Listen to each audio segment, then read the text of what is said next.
Claudia Webbe. Thank you, Madam Deputy Speaker. And contrary to what you've heard, the bill is not about growth. It goes nowhere near to what is needed. It is not fair and it's not just.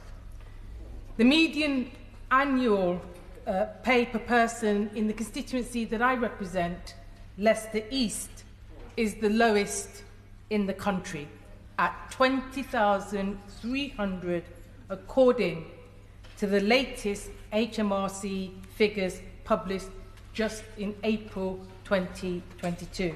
The national average for the same period was 31,461, meaning the people of Leicester East are lagging some 11,000 behind the national average and are losing a third of their income to inequality. People in Leicester East are also paid less than the comparable figure for the East Midlands region, which was 24,700. Child poverty in my constituency runs at a horrific 42%, perpetuating and deepening the disadvantages that our children already face, and further, people in my constituency and others like it face a life expectancy shorter by 10 years than that of the better off. Ordinary people in this country are already struggling. And they're struggling after a decade of ideological cuts and conscious cruelty by successive Conservative governments. Now their situation is being compounded, as the reality is we are facing the longest recession ever, coupled with skyrocketing costs of living. That crisis is driven by corporate greed and government mismanagement, where the biggest burdens are being placed on the shoulders of those least able to carry them. And they're doing so in the form of rampant inflation, soaring interest rates and public spending cuts. I don't think cruelty and malice are too strong a set of words for what is being done. What else should we call it when this government has hunted for ways in which workers and communities should pay for the so-called cost of living crisis instead of getting billionaires and millionaires who have flourished and profited during the crisis to pay up? The mere existence and normalisation of billionaires in society and high office shows a broken political and economic system that can never work for everyone in society. In my constituency of Leicester East, people are no longer able to make choices between eating or heating. That choice is no longer meaningful because they are destitute and relying on food banks and warm banks. They need help right now, and it's in communities like mine where lowest paid workers are being punished by this Conservative government. Workers are turning up to Victorian sweatshops.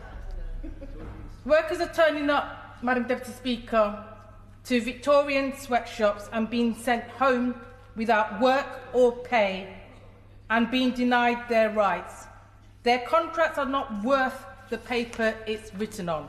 My community has been at the epicenter of wage exploitation for decades. There is nothing in this finance bill to address that.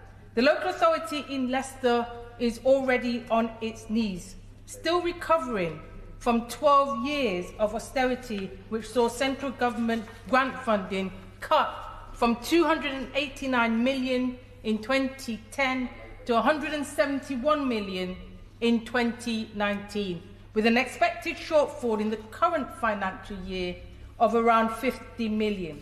The council has long since closed all its youth clubs, meaning that not only people working in public services, but people using public services suffer. The finance bill does nothing to address the fact that the Chancellor's autumn statement, according to the Office for Budget Responsibility, makes clear that household disposable income will be down by a further 7%. The Chancellor claims that the mission is to sort out the cost of living crisis, but in reality, the finance bill is turning the screw on many of the poorest and most vulnerable. Instead of meaningfully taxing wealth, fortunes are simply left sitting around, idle, enabling a class of people who never have to work for a living, live off interest, rents and dividends now and for the next 1,000 years while the poorest go under. This is not a plan for growth. The Office for Budget Responsibility does not forecast any growth for at least another half a decade. The OBR predicts the autumn statement will deliver economic stagnation, not growth, meaning under this government it is wages and investment that will suffer.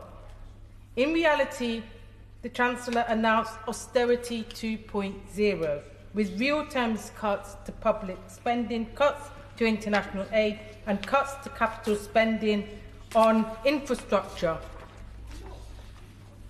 Yes, cuts to capital spending on infrastructure and freezing the threshold for paying income tax and national insurance.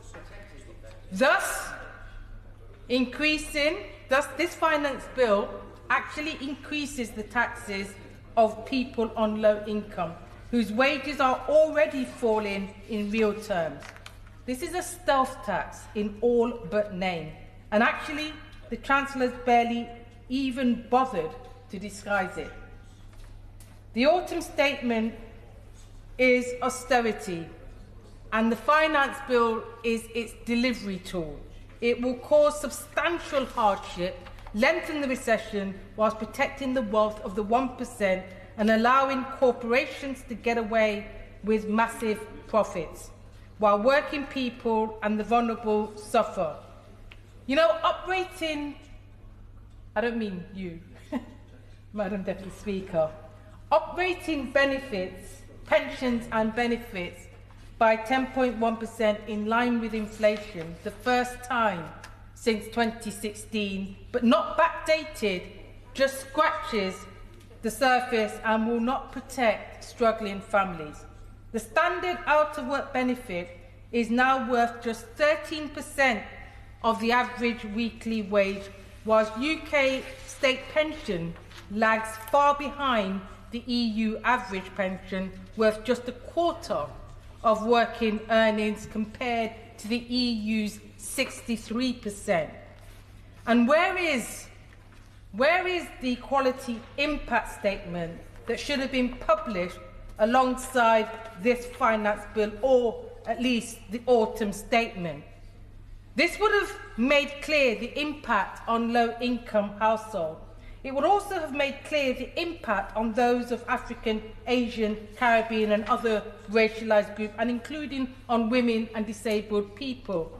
The autumn statement and this finance bill does nothing to address precarious and insecure work, zero-hour contracts, in-work poverty, high childcare costs or rising costs of travel to work.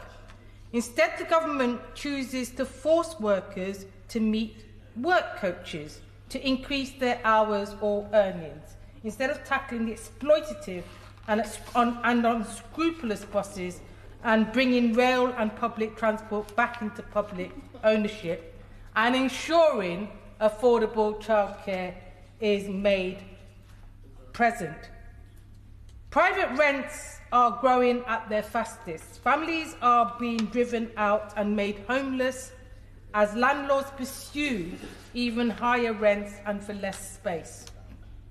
The autumn statement, and through it the finance bill, could have offered a ban on evictions and a freeze on rent increases. Instead, it does nothing for the millions in privately rented accommodation. Meanwhile, fossil fuel firms can avoid paying most of any windfall tax by offsetting their investments in more oil and gas drilling. The finance bill is meaningless if we continue to subsidise our reliance on fossil fuels. We actually need public ownership of energy to protect jobs, minimise prices, and to deliver a green, clean and sustainable future. So the effects of the autumn statement have rightly been compared to boiling the frog slowly. But in Leicester East and other places of similar deprivation in our country, the water started deeper and hotter, and the Chancellor has lit a big fire. All of this could have been avoided easily, according to the United Nations. We need to see problems tackled at their roots. Public ownership of energy, transport and other vital services to keep costs under control, ensure profits are invested in improving services and the fabric of our society. And a complete reversal of cuts to local authority budgets is essential. Councils were long ago past the point where they could cope to maintain even essential services at the levels needed. I believe the Chancellor needs to think again about its plans and about his evident lack of concern or compassion for those who are going under because of the political and ideological choices governments have made. We must challenge and change this unjust and unfair economic system, not just put a sticking plaster over it. We actually need a society that cares for all so that no one is left behind. We cannot be happy that in my constituency of Leicester East, the average medium income is 20,300. We cannot be happy with that. The finance bill fails, Madam Deputy Speaker, on all counts.